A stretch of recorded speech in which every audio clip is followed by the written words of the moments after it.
Yeah, welcome to a Friday edition of Beyond the Arc. I'm John Gonzalez, along with our NBA insider, Bill Reiter. And Bill, happy Friday. This is Happy ostensibly, Friday.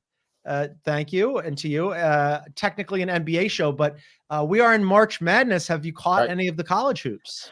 I did. I really enjoyed the Long Beach State athletic director taking Mhm. credit for humiliating his head coach, and then they got into the tournament before losing to Arizona. And I enjoyed, Cal trying to explain away why he can't win March Madness tournament games I, anymore. Not I not great missed for all Cal. of it because I only have so much capacity for sports and basketball, and mine is used up on the NBA. But I did see in our group text that Ashley put in, I think it was Ashley put in It was Ash. Drake looking very sad after the Kentucky loss, which was pretty amusing. Did not know or realize, or maybe I had forgotten that he was also a Kentucky Can't keep fan. track. What But Drake's yeah, rooting for, I don't know, moment to moment. not good for Cal. You sound like, I like the voice, very Well, sultry. yep. Are you dying? So lots of good feedback on the pod, but I heard, hey Bill, you sound like a 14-year-old. So just really working on just speaking from my core, and/or I'm extremely sick. One of the two is definitely happening. All right, Do you we're like gonna it? get you. Well, I Sultry? do. I do. It's very sultry. Thank you. I think it's gonna be good for downloads and ratings and all that stuff. We're gonna get you through this show, and then you can rest up the vocal cords over the weekend. Speaking of downloads and ratings and all that stuff, we encourage everybody to download and follow us wherever you get your podcast. Leave us a 5-star review. Throw in a question. We might read it on a mailbag episode one day. Later in the show, we're going to do Bill's column on championship contender tiers. He wrote that for CBSSports.com. Be sure to check that out. But we're going to go through that. And we're going to look ahead with our weekend forecast. But first, last night, some interesting to-dos in the NBA. The Magic beat the Pelicans. That snapped a 4-game win streak for the Pelicans. They had been cruising. A little bit of a scare for Brandon Ingram. Knocked his knee, had to get carried off. He got an MRI. Turns out to be a knee contusion, Bill. He's going to miss at least 2 weeks. But the Magic are cruising right now. Yeah. They've won 5 in a row. And because the Nuggets beat the Knicks, who had been on a 4-game winning streak, including 3 in the row on the road, all of a sudden in the Eastern Conference, your Orlando Magic are in the 4 seed. Here they come. I don't want to spoil. I think I have, of the 30 teams in the NBA, 27 of them are contenders or some logic. I can't wait for that. I do not have the Orlando Magic on that list. So Amazing. maybe it's another city and team I've disrespect. I guess you just got to respect, John, the results. Right? Their offense isn't amazing. I mean, if you just get into the statistics, and there's not enough star power yet for me to believe in them. But they keep winning games. They're the 4 seed. You said it. Maybe I should put some respect on their name. Put a little respect on their name. Their schedule down the stretch is middle of the pack, not too bad. The Knicks definitely have an easier schedule as we move forward here, but model prediction wise, they're basically tied for who's going to end up in the 4 and who's going to end up in the 5. It's essentially a coin flip. And we've spent a lot of time on this podcast properly giving flowers to the New York Knicks. And I think rightly so, right? I mean, they've had a really good season despite all the injuries. When OG has been out there, they've been excellent. They haven't had Julius Randle in a minute, and Jalen Brunson has acquitted himself in his first All-Star season really nicely. But the Orlando Magic, like, really flying under the radar. I hear what you're saying about, net ratings and stuff like that. Defensively, ththey've been excellent. They're outstanding. I think second right now in defensive rating. I think right now in the league. Yeah. No, yeah. you're right. So, I mean, it's this like is a team. Poor man's Cleveland or a poor man's Minnesota, right? In terms of like how they do what they do.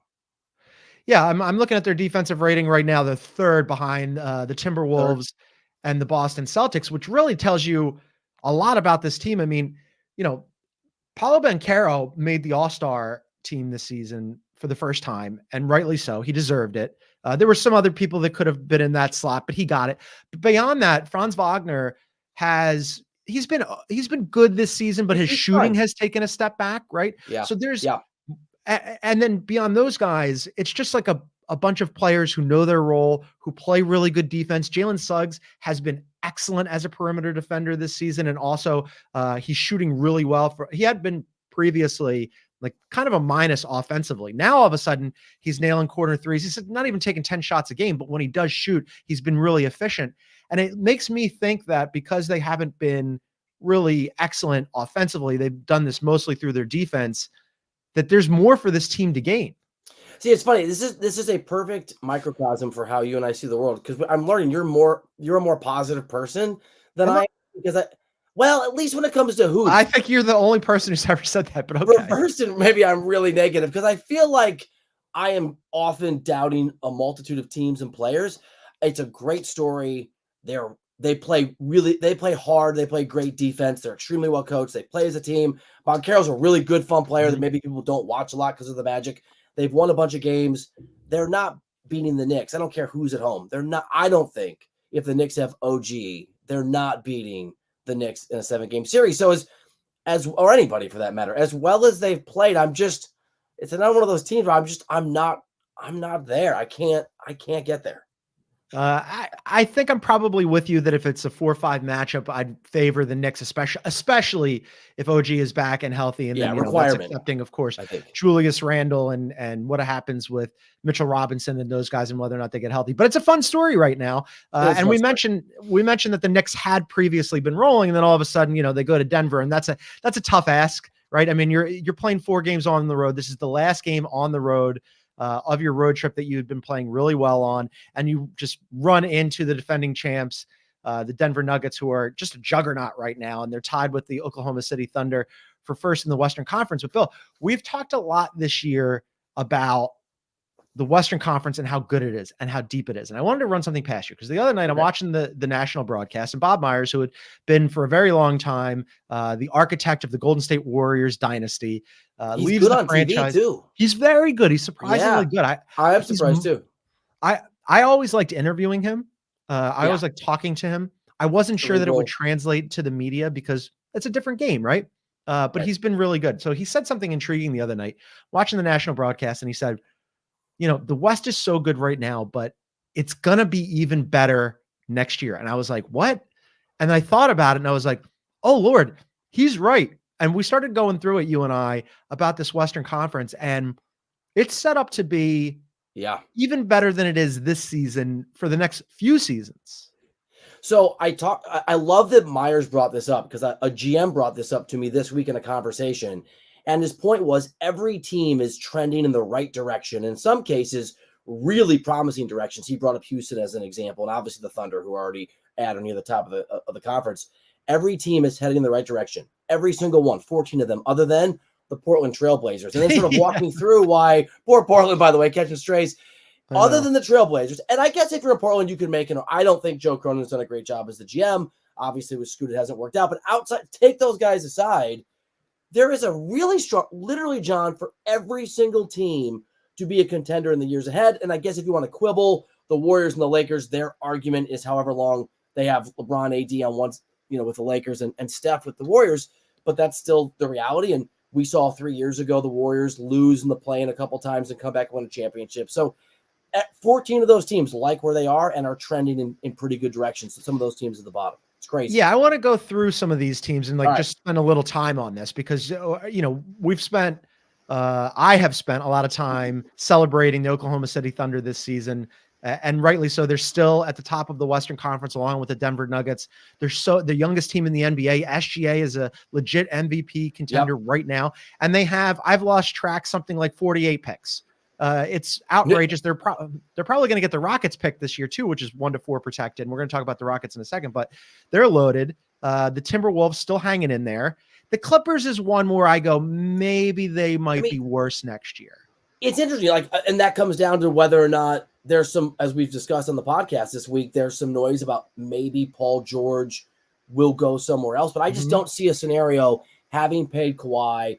They can't replace the way the cap works. They're not going to be able to replace Paul George's salary and go find even a remotely similar level player if they let him go somewhere else.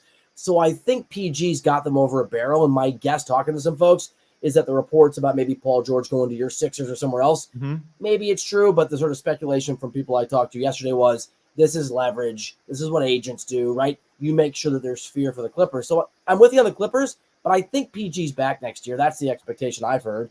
And again, are they going to win the whole thing? I don't know, but that's a pretty good basketball team if all those guys are healthy and all those guys are back. Well, and I haven't looked at this, and maybe producer Aaron can help me out in the chat as we do this, but where would the Clippers be, though, if they max out PG? I mean, where does that put them into the tax? Because the Sixers, Uh, and again, we mentioned this on the Wednesday pod, you and I. If they go after PG and he's got Right. a player option next year for $48.7 million, the Sixers could have as much as $65 million in cap space if they do a whole bunch of things, which would be renouncing the rights to their free agents, which would be Heald and Melton and Batum.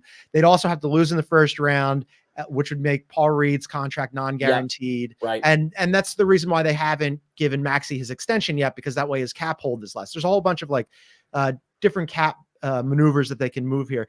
They could sign PG to a max and still have money left over. I wonder what it would do to the Clippers. It would push them into the second apron if they is it the second apron. All right, because I was going to say that's the other thing that like rival GMs will tell you about the Clippers is that sort of talk among general managers is most owners, if you're a GM, will blame you for the decisions that they encourage you to make, right? Like a lot of bosses, they'll throw you under the bus, but Ballmer's not like that. And the view is that he is willing to spend money. He's the guy I'm told that wanted Kawhi and Paul George.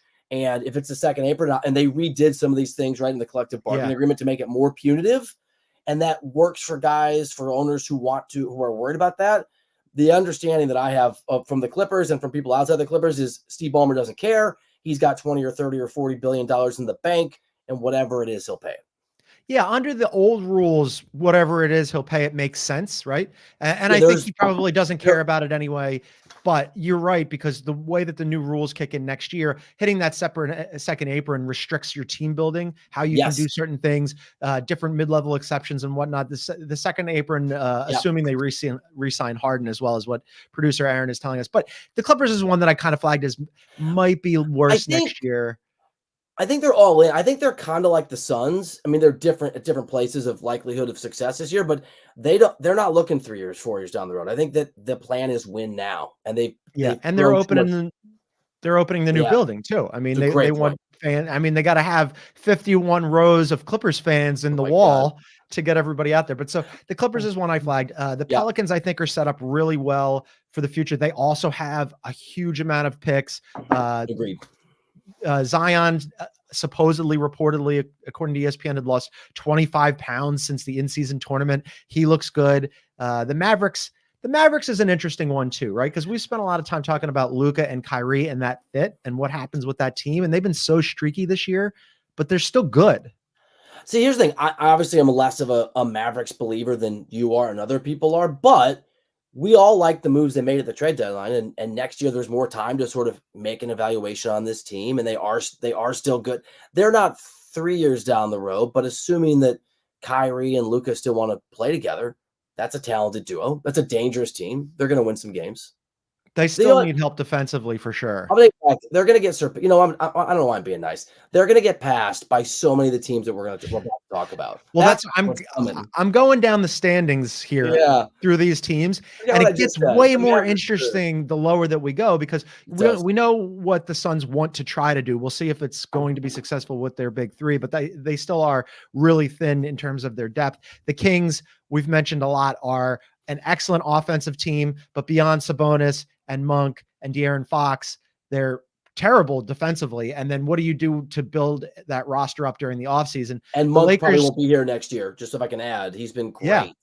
And he's probably going to be somewhere else. He's going to be 6th man of the year candidate. He's had a great season. He's going to get paid in the offseason. We'll see what the Lakers do. They decided not to move at the trade deadline, and they could have as many as 3 first-round picks that they can move this offseason. And maybe, as you've mentioned, they could be in on Donovan Mitchell. And then you get to the Warriors in that 10 spot. Where this gets interesting, the Bob Myers thought experiment about the West being better moving forward is below the 10 spot, because you have the Houston Rockets.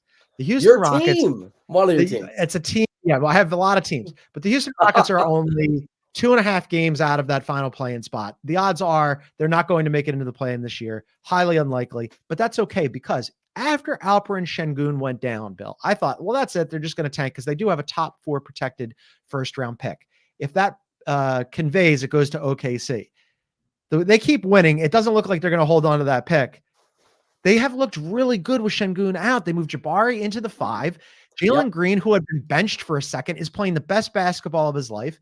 Amin Thompson can't shoot to save his life, but he can do so many other things and has looked really good. FVV and Dylan Brooks, even though he got tossed out the other night, like, this team is deep, fun. Udoka's on something here. And I think that's the main thing is Ime Udoka is clearly one of the top coaches in the NBA with no restrictions or asterisks, and he left under a cloud in Boston. But they've also got the right coach in place who knows what he's doing. By the way, I know the Rockets are probably not going to make the plan. Let me just say this though, and this is sort of poking producer Aaron, who's the Warriors guy. 2.5 game lead, 13 games left. That's you should Not enough time. But the next 2 games for the surging Rockets, are against the Jazz and the Trailblazers. Yep. So assuming there's no guarantee, assuming you win both those games, if the Warriors slip up and they've been so inconsistent, all of a sudden, if it's a game and they have a game left against each other, it's a game and a half. There's 10 or 11 games, 1 game against each other. I'm just saying things could get weird. Rockets' schedule at the back end is really tough. It's brutal. But it's fun, and it's fun to think about. And this was what Myers was talking about, because look, the Rockets they're already good. They're young. They're kind of like where the Thunder were last season, where all of a sudden it's like, oh, what could the Rockets be next season? I think that they're going to be they already kind of are must-watch league pass for me, but next year they definitely will be. But you got the Rockets, the Jazz and dealer Danny Ainge. They decided to pull the plug on the operation at the trade deadline, but they were like kind of relevant. They were figuring out which way they wanted to go. And next year, same deal is going to happen. He's going to make some moves, and all of a sudden, Lauri Markkanen and those guys, Keontae George is going to figure really good. Yeah, he's going to figure it out. That team's going to win. Then we forget the Memphis Grizzlies, who have been, I would say, the most injured team in the NBA this season. They get Ja back. They get Brandon Clark back. They're going to be healthy next season. Gigi Jackson all of a sudden is a thing. Yeah, looks good. The Grizzlies are going to be something. And then you've got Wemby and the Spurs. They're going to take a step forward because they're going to get another draft. Isn't great this season, but still they're going to get another pick. So now, as you mentioned, Bill, we're looking at what? The entire Western Conference, 14 of the 15 teams. Yeah. Every team but the Portland Trailblazers under Joe Cronin. And what's really, there's a lot, by the way, let me say this too, because you and I have disagreed on Minnesota, Oklahoma City. I guess I'm skeptical this year of their deep runs. And I had Jeff Zilgett, my good buddy, Jeff from USA Today. He had the same sort of old school take on the radio show today. But Jeff pointed out, and he's right, whatever you think about this year with the Timberwolves and the Thunder, they're going to be, I think, awesome. The Thunder are going to be awesome in the years ahead. And we, I think, agree Ant's a top 5 player going forward a year, 2 years. Then you take in the fact that Memphis, as this GM pointed out, he thinks that they're one of the best teams, at least in the Western Conference, if they're fully healthy. If you're the Lakers and the Warriors and you're the Suns and to a degree the Mavs, and you've basically bet on, and I guess the Clippers, you bet on now, and to varying degrees, it's a lot of pressure and this is the GM's point, not mine, a lot of pressure on those teams who sold their owners. We're going to try to win now. And if you're not winning now, it's not like there's a safety net. It is about, to your point, to get really, really hard. Just to be in the play-in is going to be hard. The future for these older teams is not looking good at all because, you mentioned the Thunder, and we've got Wemby coming up and the Rockets coming up and whatever. The Thunder are already good, really good right now. And Presti hasn't made his big move yet.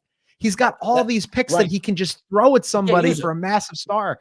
The West is absolutely outrageous, and they have so many contenders, which brings us to, we're going to take a quick break, but on the other side, we're going to go through all of Bill's contenders and his tier, which evidently includes the vast majority of the NBA, excepting those Portland Trailblazers, but we'll take a look at that next. For the last 4 years, I've been a prisoner of this hotel. G-sharp, I believe. Why are they keeping you here? Why do they let you live? Most of my friends are dead. My house was seized and burned. You must never leave. If you do, I'll be waiting. They can take away everything. But they can't take away who you are.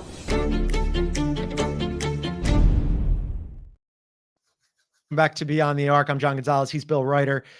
Encourage everybody to check us out on YouTube at Beyond the Arc CBS. Subscribe to our page, hit the like button. We do a live show. It becomes a podcast, but we do a live show Monday through Friday, 2 p.m. Eastern. Turn on the notifications. You'll see when we go live. We had a lot of fun talking about the NBA. But Bill is also a writer. He's got Bill Reiter is a writer, and he's since the day I was born. Jobs. Since the day you were born, you were a writer, and then you became a writer. And for CBS.com, CBSSports.com, you wrote a column about your championship contender tiers. Because I'm a professional, didn't want to do the show before the show. Haven't looked at it yet. We're going to do it live. Okay. Our reaction to it together. So let's put it up on the board here. Can I pose a challenge to you? Do you mind? Yeah, please. I broke into tiers of sort of varying descending degrees of likelihood.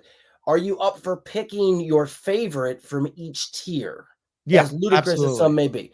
And let me just say, not every team is a true you should bet your money contender, but I think you can make a case for basically half the teams in the NBA. You have That's my 15 context. teams on this list, is that right? 15. I got That is 15, that is buddy. quite literally half the league is contenders, according to Bill. That's amazing. Let's go. Let's go. All right, let's bring it up. The big dogs. All right, let's start with this first tier. Explain to me why these are the big dogs. It's pretty self-explanatory, but do it anyway. Yeah, because that's who's going to be in the NBA finals, barring injuries. And it's pretty much set. But let's pretend that somebody beats them for the sake of this thought experiment. All right. I like that. I think that that's right. It's the best team in the NBA all season, the Celtics, unfortunately, and then the defending champions, the Denver Nuggets. So we don't have to belabor this point too much. Talent and experience. All right. OKC and Minnesota is interesting to me. You're going to make me choose between two of my favorite teams here. You know that I love the Thunder. I can't quit them, but I also have Minnesota in a bet against you, whereby the loser has to buy dinner. And I have Minnesota in the first round, and then you have the Suns, the Lakers, or the Warriors, whoever they might match up with, and the loser has to buy our team a dinner, $1,000 dinner, up to $1,000. Hopefully, the bill comes in under that. Well, I can tell you that if I lose, I'm just good guy alert here. It's going there. I'm just telling you, You're doing it. Or if I win, excuse me, we're getting there. Yeah, we're getting All right, there. fantastic. Between those two, who do you like more this postseason?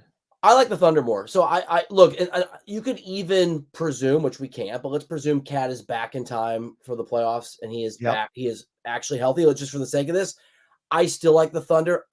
And let me also say this, especially in the West, it is heavily matchup dependent. So all of our views could change if we actually got the actual matchups that we're going to get. But I think the Thunder are a better team. And I think in the next few years, the Thunder winning, if you told me the Thunder won 2 championships in the next 5 years, that would not shock me.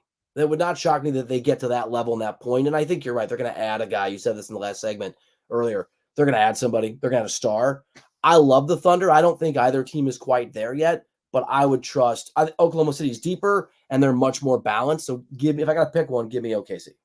Yeah, I teams. love the Thunder for so many reasons. As we mentioned in the first segment, going forward, I'm fascinated to see what Sam Presti does with all those picks. And it turns out to be 27 picks over the next 7 years for the Thunder. So obviously they can't use all of those. They're going to package them. They're going to bring in a star to go alongside SGA and Chet Holmgren and Jalen Williams. And then, I think that the obvious subtraction there is Josh Giddey. I mean, that's the guy that you'd probably want to move off of that roster. But I mean, if there's any knock against OKC, it is kind of the size thing because they are small in a lot of different ways. They're small in terms of height, absent Chet Holmgren, and then there's slight of build, right? I mean, SGA is not a big, thick human.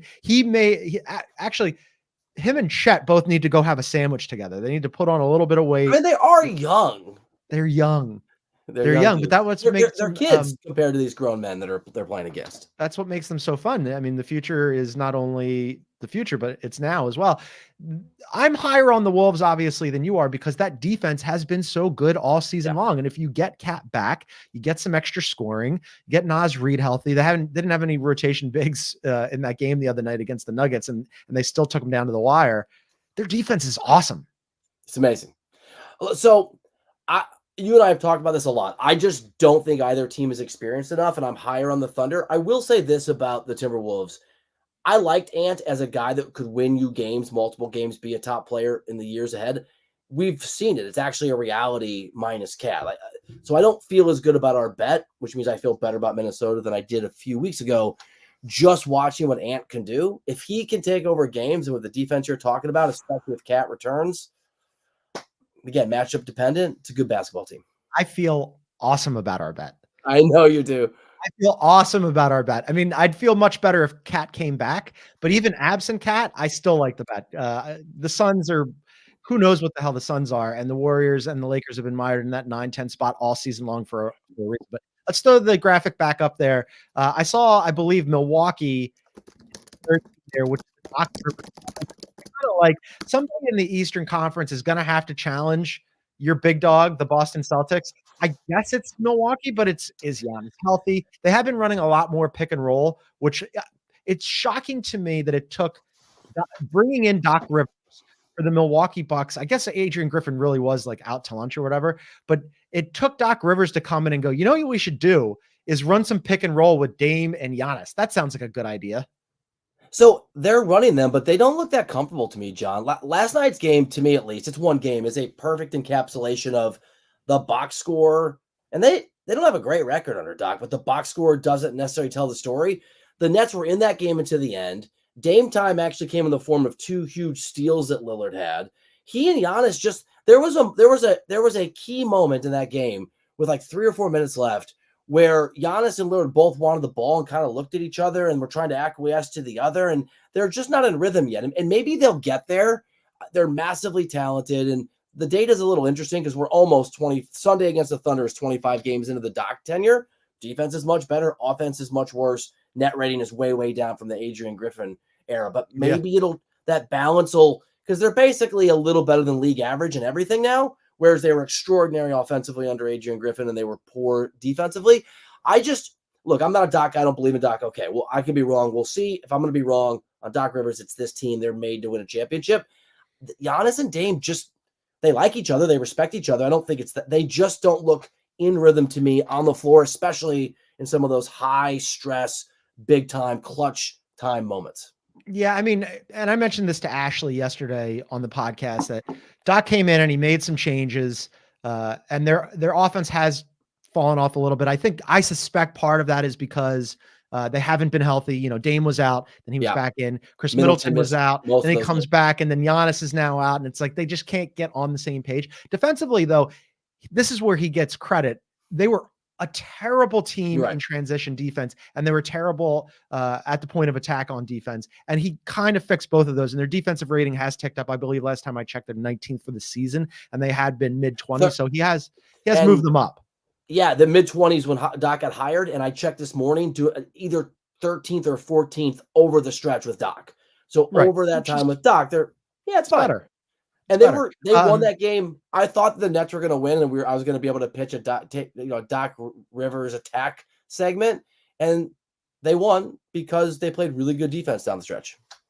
That's how they won that game last night. I still am not a believer in anybody in the Eastern Conference beyond the Boston Celtics. It's kind of like the inverse of the Western Conference that we just celebrated and said how loaded they are and how they're set up for, not just now, but for the future. And the Eastern Conference is like, oh, it's the Celtics, and I guess somebody has to lose to them in the Everybody's finals. hurt though, or playing bad. Everybody's hurt. But we have more teams to go through on your contender tier. We're going to take another break, and then when we come back, we'll finish off Bill's 20 other teams that are also contenders. That's next. Last dance. I shall follow your lead. We're on a search for one of the greatest powers ever known. Let's fly.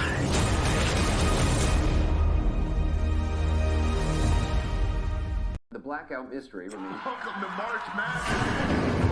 Oh! You just never know in the tournament who is going to shine. Stream March Madness live on any device, anywhere, and be ready for anything. All right, back on Beyond the Arc. I'm John Gonzalez, and he's Bill Reiter typing into our chat there. I'm such a loud typer. I am. I'm sorry. I'm sorry, listeners. Sorry. He's dealing with a lot of stuff right now. He's playing hurt just like the rest of the Eastern Conference is playing hurt right now. Let's throw Bill's tiers of contenders back up there because I think he had like 17 in this next group here. They have a shot to play real question marks. The Knicks, the Cavs, the Clippers, and the Pelicans. This is interesting. I'd probably take the Cavs out of this just because when they haven't had Don Mitchell, they've been a different team. He's had multiple injuries. He had the PRP for his knee. He was out for 7 games. He came back. Now he has a broken nose. He's going to be out for another week. I'm kind of down on the Cavs right now. The Knicks are intriguing, as we mentioned, because when they're healthy, they're really deep and they've been really good. The Clippers are kind of going in the opposite direction, and I don't think anybody wants to play the Pelicans if and when Brandon Ingram comes back healthy. So for me, on that grouping, it's the Knicks because the Eastern Conference outside of the Celtics is wide open. The exact same answer for the exact same logic. The Pelicans are really good. I know if the Pelicans were in the East, I might take. Yeah, especially Brandon graphically as well. Yeah, they should be. And look, it's Brandon Ingram yesterday. Good news. The injury's not as severe as maybe we thought it was. So assuming he, in a couple of weeks, is cleared or is back for the postseason, I'm not just kowtowing to Ash here. I've never said these words in my career, maybe my life. I like the Knicks. I know. They're I hate healthy. saying They're that. really good. I know it's weird. I hate saying that. And the Pelicans have been sort of an under the radar, sneaky good surprise team. You and I have talked about this, but they're one of just 4 teams in the entire NBA with a top 10 offensive and defensive rating, which you sit and think about that and It's you're like, huge. oh man, like look at their other company, right? It's Can I guess? the Can I guess? Celtic. Oh, you want to guess? Go I ahead. was Yeah. going to guess. So it's got to be Boston, Oklahoma City, Denver. And yeah. Yeah. Yeah. And that is incredible company to be in. And I don't think anybody wants to face them. Certainly the Clippers do not want to face them. That would be a hell of a first round 4-5 matchup. And I think the Pelicans match up with them extremely well. They do. And especially with the way that the Clippers have been playing recently. Yes, they just got to win the other night. But with PG coming out and going, we don't have an identity with like 15 games left. Not great for them. So yeah, I like the Pelicans. I don't think that this is their year, but I do like the Pelicans. All right. What's the rest of Bill's many tiers of contenders? All right. Incredibly dangerous uber underachievers. It's hard to label this. Hit me with it. Of this group, I probably would put the Mavs off to the side. I put the Suns off to the side. The Lakers and the Warriors. We keep talking about the Lakers and the Warriors along with Miami in this grouping. We keep talking about the Lakers and the Warriors. They've been in the 9-10 spot all season long. And I think if they weren't the Lakers and the Warriors, which is, CBS Sports, we're going to talk about 2 very popular teams with 2 massive superstars on them. If they weren't the Lakers and the Warriors, would any of us think, oh, this team could possibly not only get out of the play-in, but get into the postseason and then make a run? I don't think we would. Yes, if those teams had LeBron or Steph, yeah, for me. Look, all of those teams could be in the play-in. All not as it stands at this moment while we're talking, but all 5 of those teams are potential play-in teams. You got to pick one too. I know which one I'm taking the Warriors. Yeah, Heat, I'm gonna say not the Mavs for the reasons that we've talked about, their defense being sometimes non-existent, especially on the perimeter with Luka and Kyrie. I'm going to say not the Suns because they haven't had a ton of time with their big 3 together. And even when they have been together, their fourth quarter offense, as you and I have mentioned time and again, is not only bad, but the worst in the NBA and had been one of the worst. Bad. It's historically bad. It It's is. been one of the It worst among teams over 500 in the last 23 years, which is kind of mind-boggling. Also on your list was the Lakers and the Warriors. I just don't believe that they're going to get one of those guys is going to be gone before they even get into the postseason. And then let's just say because they're going to play each other in the 9-10 game. Let's just say one of them advances out of the play-in and gets into the postseason. I still don't like them against the 1 seed. So I'm going to say they're going to be gone, which I guess leaves me by default with the Miami Heat. And only because the Eastern Conference we've seen, 1 is not very good outside of the Celtics. And 2, we saw what they did last year, right? They made a run last year. I'll tell you this, if the odds drop significantly on the Lakers, Warriors, Heat, I might make a bet on them to make the finals and then just hedge if they make the second round. It's unlikely, but if Denver's the 1 seed, I'm out on that bet. But I think if it's not Denver, I don't know, man. I think all 3 the West is too good. That's too far for them to come. The only reason that we're saying that it's possible is, as you mentioned, the Lakers have LeBron and the Warriors have Steph, and you can't ever count them out, and that's fine. I just think that there's too many landmines for them to navigate before they go boom. We're going to wrap up your contender tiers. There's still another tier. This is my favorite category. I can't believe this. If the MVP comes back. All right. This has to stop. Every show that we do, you terrorize me with what if Embiid comes back and maybe the Sixers could do something. They're cooked. This is over. At present, they're the 8th seed in the Eastern Conference, and they're just trying to keep their heads above. They're just trying to keep their heads above water. I don't know. I've given up on them a long time ago. Those of you listening to the podcast should check out the show when it's live sometimes, because John's got a Sixers jersey frame behind him and the paint on his face. Let me tell you something. I was going to pretend I didn't do this to just tweak you a little bit. But when I was writing this the other day, I wrote at the end of like a 15 or 16 hour day. I was tired. And I actually wrote like I started talking to you. I was so hilarious. Like, this is for John Gonzalez. And then I'm like, oh, I probably need to delete that. The editor will take it out. That's a true story. Amazing. Come back, buddy. You know If what? he comes back. It's when he was healthy and he was playing well. And after they got rid of James Harden, they looked like championship contenders. They really did. They looked like they were in a tier with the Bucks right behind the Celtics, where all of a sudden, they've played the Celtics tough in the past, excepting, games 6 and 7 when they no-showed last season in the semis. But this year, Maxey taking that step forward to be the Robin to his Batman.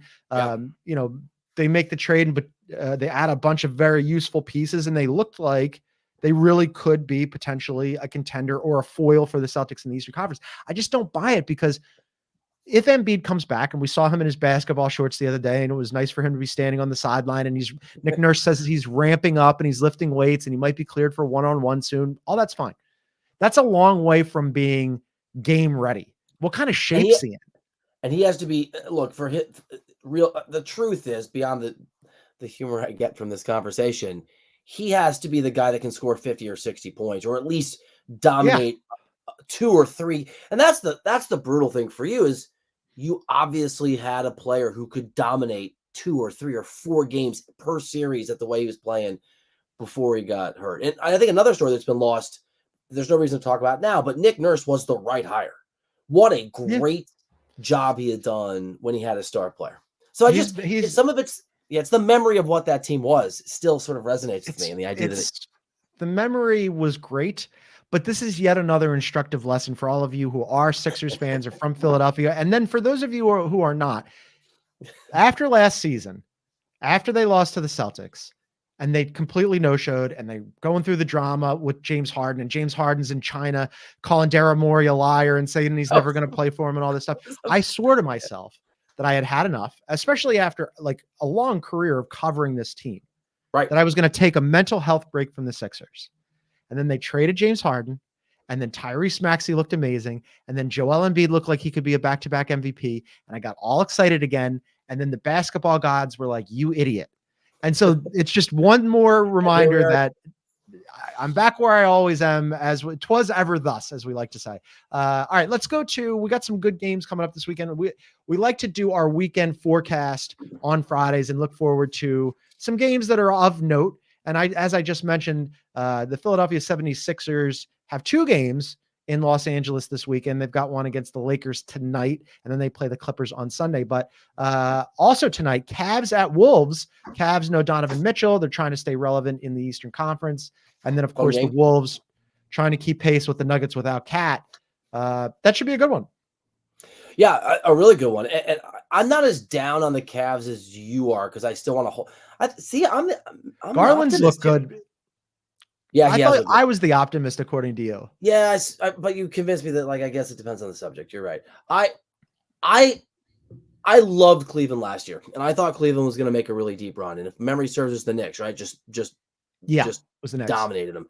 Yeah, I think that maybe last year's experience can be that building block that I doubt that Minnesota and Oklahoma City have had. So I'm still high on Cleveland if Mitchell comes back and can be the guy. And I'm on the Timberwolves are fun to watch bandwagon. Ant is much, this is another thing. Look, he was already great. He has gotten to that level almost where Embiid was before he got hurt. He is must-watch TV without Karl Anthony Towns on the floor. Like, it doesn't matter what I'm doing, what's going on. I was at my kids thing the other day, at my kids choir thing. My wife doesn't know that she sat another part of it, and I had a game on. I was like watching them play on my lap, and parents were giving me dirty looks. Volume was off, and it's a choir thing. I can hear. I don't have to look at the kids singing. It's a choir thing. But I love that. Is must-watch TV right now.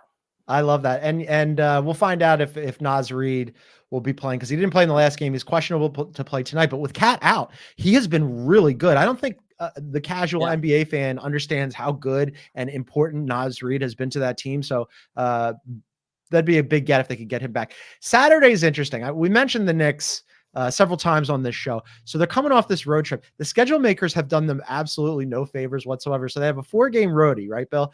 They lose to the Nuggets last night. They go home, and they've got the Nets on Saturday, but it's a home game at 1 p.m. Oh, They come off a long road trip, and then they've got an afternoon basketball game. That's a tough one. why? It was Taylor Swift in town. About Taylor Swift's in Europe, right? I don't know. I hate when you were covering the league, like when you're covering the Sixers and other teams.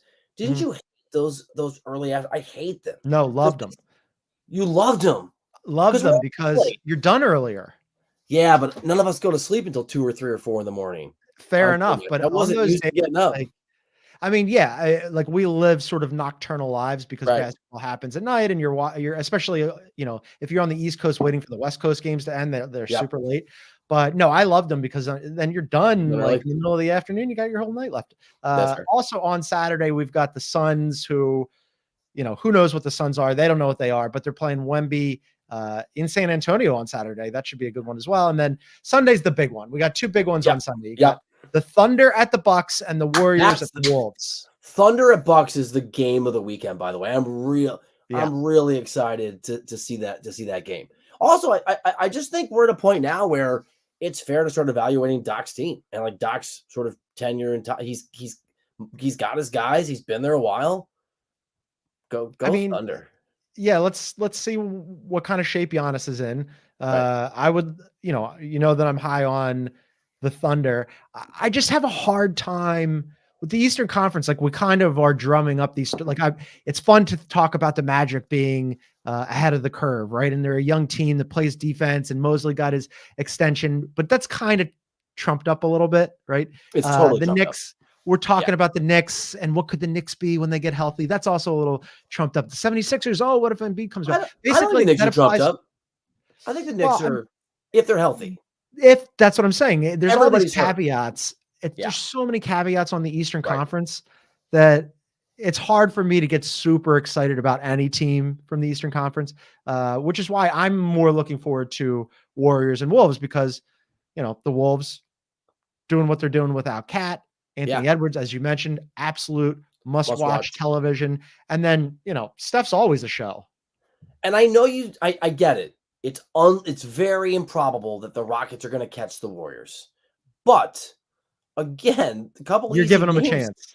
No, not really. But I think it's a story because I think the Rockets are going to beat the Jazz, should beat the Jazz and the Trailblazers, who are the next two. And if the Timberwolves beat the Warriors and all of a sudden it's a game and it's just, there's a little pressure. Can I say this too? You sparked an idea. I know we got to go, but if Joe Mazzulla and the Celtics and Jason Tatum can't get out of the East this year, when the Bucks fired their coach midway through the season and Embiid was scoring 70 points a game, but then just couldn't play and got hurt, and the Knicks have been banged up the whole year, and Cleveland loses they're never doing it. If you're Boston, you have to get through the East this year, given how much that is part of like the Red Sea for you. Absolutely. I mean, they've dominated the conference.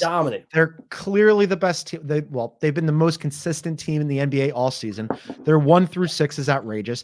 They're 1 in offense and 2 in defense. I mean, if it's not this year, it's never going to happen. Let's get out of here on this one. Producer Aaron posits a question for both of us. The Warriors, mostly healthy. The Wolves, not healthy. In addition to Cat being out, as I mentioned the other night against the Nuggets, they had no rotation bigs because Cat was out, Naz Reid was out, and Gobert was out. So in the event that Naz and Gobert are out against the Warriors, who you got on Sunday? The Warriors. I'm still going. I think I might have the Warriors either way because I still want to see. Maybe it's a Rorschach test. I still see what I want to see with that team, and some of the analytics are good since Draymond came back, and I still want to believe Steph's got a run at him. I want to think they're better than they are. I'm still going Wolves just because Ant has taken it to another level. I think it's hilarious that they start slow-mo Kyle Anderson at the 5, and Jaden McDaniels, he's an excellent defender. I don't think people realize how good he is as a defender. His offensive game is, let's call it intermittent, but the other night he had a really good offensive game. So who knows, maybe he picks up a little of that slack there, but it is in Minnesota as well. So I'll give them a slight edge there, but we'll see what happens. And you are going to go and rest up your voice. You're going to come back nice and healthy on Monday. I'm the Eastern Conference. I'm banged out, but there's a bright future. Your voice is the Eastern Conference. We're going to rest it up. It's going to be the Western Conference. For now, he is NBA insider Bill Reiter. I am John Gonzalez. We will be back on Monday with Ashley Nicole Moss. In the interim, thank you for tuning in, everybody, and have a great weekend.